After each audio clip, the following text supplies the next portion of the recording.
Assalamualaikum warahmatullahi wabarakatuh. Kami dari kelompok 3. Di sini kami akan mempresentasikan bagaimana kerja dari framework ITIL dan contoh implementasinya. Adapun anggota kelompok kami yaitu Nabila Agustina, Muhammad Iqbal, Nur Imam, dan juga saya sendiri yaitu anak-anak.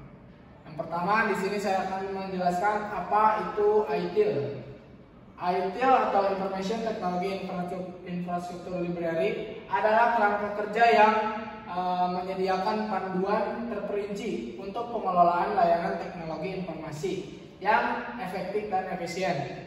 Framework ini dikembangkan untuk membantu sebuah organisasi menyelaraskan layanan teknologi informasi dengan kebutuhan bisnis, meningkatkan kualitas layanan, serta mengoptimalkan penggunaan sumber daya TI. Framework ITIL ini juga bisa membantu organisasi untuk meningkatkan efisiensi operasional, mengurangi biaya, dan meningkatkan kepuasan pelanggan dengan manajemen layanan yang lebih baik. Selanjutnya yaitu sejarah perkembangan ITIL. Pada 1980-an, ITIL pertama kali dikembangkan oleh Central Computer and Telecommunication Agency atau disingkat CCTI, milik dari pemerintahan Inggris. Tujuannya adalah untuk membuat standar terbaik untuk mengelola layanan TI di sektor publik agar lebih efisien dan terstruktur. Kemudian pada 1990-an, ITIL semakin populer, terutama di sektor swasta, karena banyak organisasi multinasional mulai menerapkannya untuk meningkatkan pengelolaan pada layanan TI.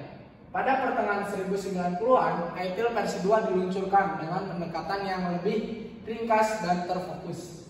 Kemudian pada tahun 2000-an, ITIL versi 3 diluncurkan pada 2007. Versi ini membawa perubahan yang lebih besar dengan memperkenalkan Service Life Cycle yang membagi pengelolaan layanan TI menjadi 5 tahap. Yang pertama, Service Strategy, yang kedua, Service Design, seterusnya yaitu Service Transition, Service Operation, dan yang terakhir Continual Service Improvement. Kemudian pada tahun 2011, ITIL diperbaharui lagi menjadi ITIL 2011 edition yang memperbaiki beberapa kekurangan dalam versi sebelumnya dan memberikan klarifikasi pada konsep-konsep tertentu tanpa mengubah kerangka dasarnya.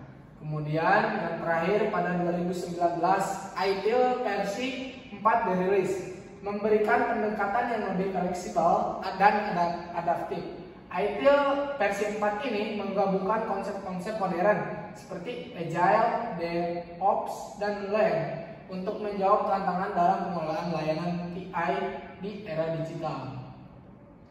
Kemudian ada yang terakhir yaitu bagian dan atau komponen ITIL.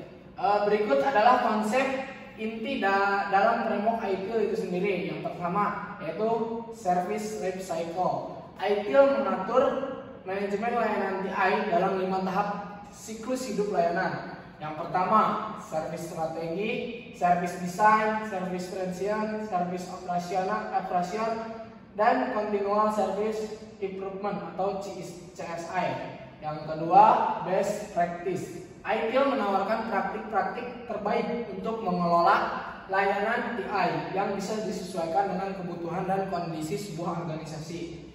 Yang ketiga yaitu fokus on customer needs.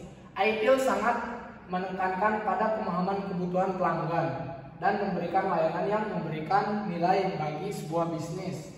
Yang terakhir yaitu proses and function. ITIL juga menyediakan berbagai proses dan fungsi yang mendukung manajemen layanan TI seperti incident management, program management, change management, dan yang terakhir service desk.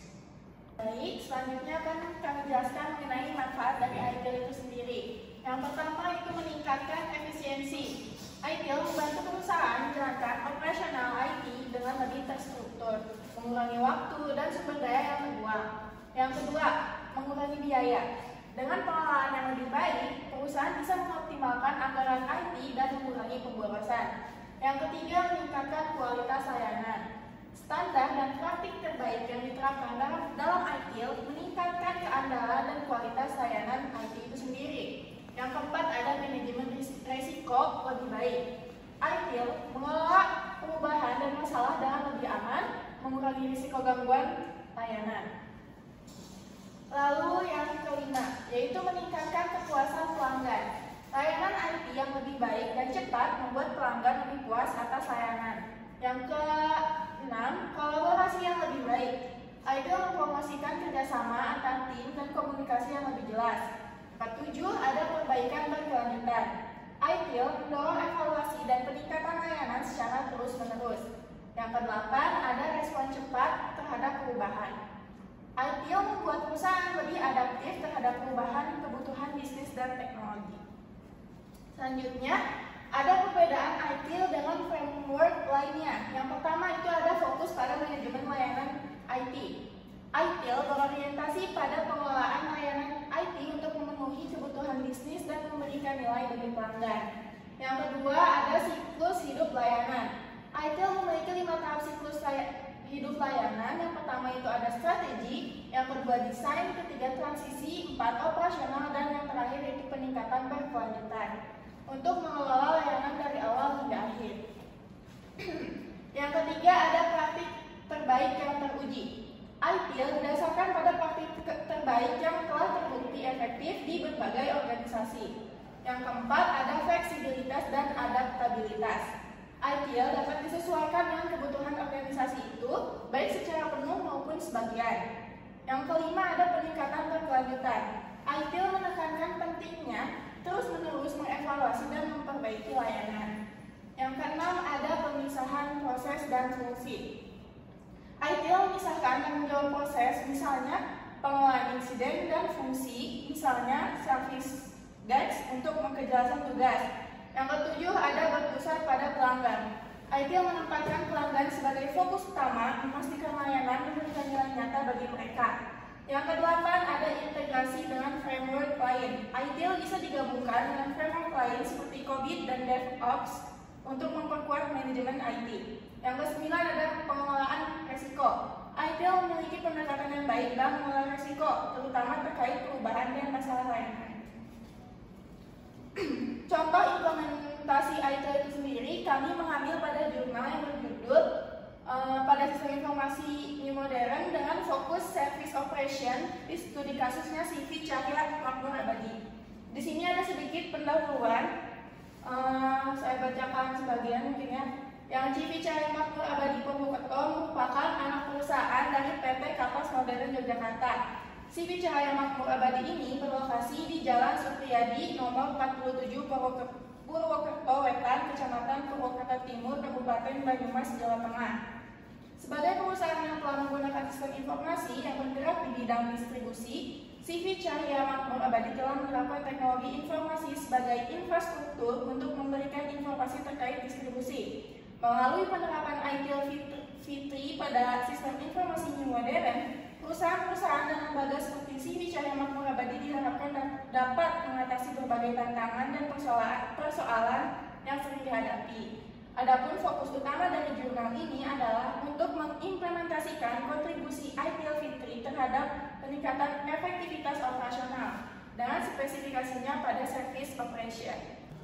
Yang selanjutnya adalah metodologi penelitian. Yang pertama ada pengumpulan data, yang studi literatur. Studi literatur adalah proses membaca, mengevaluasi, dan merangkum penelitian atau tulisan-tulisan yang sudah ada tentang topik tertentu. Yang kedua ada observasi.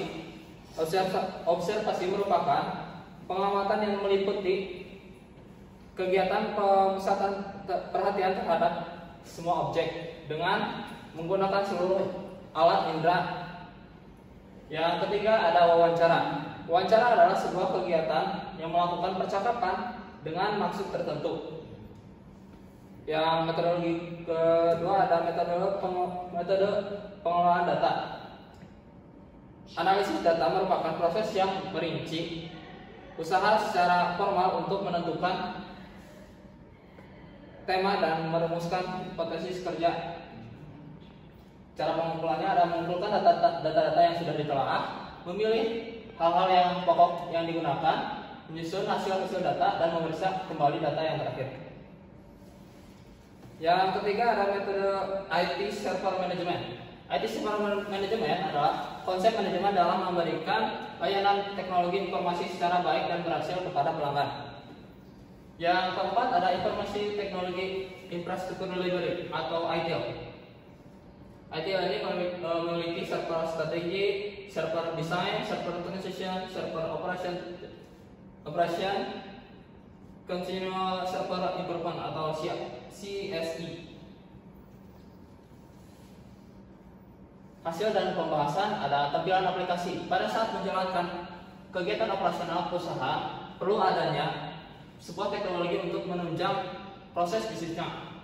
Adapun teknologi yang digunakan untuk menunjang kegiatan operasional perusahaan adalah dengan menggunakan aplikasi new modern. Aplikasi ini dikembangkan oleh perusahaan kapas modern. Yang kedua ada domain server operation event.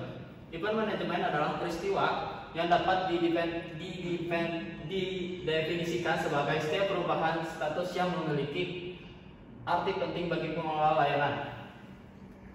Dari hasil wawancara dengan pengguna, aplikasi New Modern diketahui bahwa terdapat layanan dapat digunakan untuk memonitoring pengiriman pada aplikasi tersebut. Karena aplikasi ini memiliki beberapa tingkatan hak akses, jadi tidak semua pengguna dapat melihat beberapa fitur yang ada pada dashboard. Yang ketiga ada domain server operation incident management. Incident management adalah peristiwa sebuah layanan IT yang tidak terduga atau penurunan kualitas layanan IT. Proses pengelolaan sebuah insiden yang terjadi pada layanan IT bagi pengguna dapat segera pulih sesegera mungkin. Kejadian yang sering terjadi terhadap aplikasi New Modern ini adalah sering terjadinya force close dan kesalahan dalam penginputan aplikasi karena aplikasi ini merupakan aplikasi didesain secara khusus untuk CPU cahaya makmur abadi.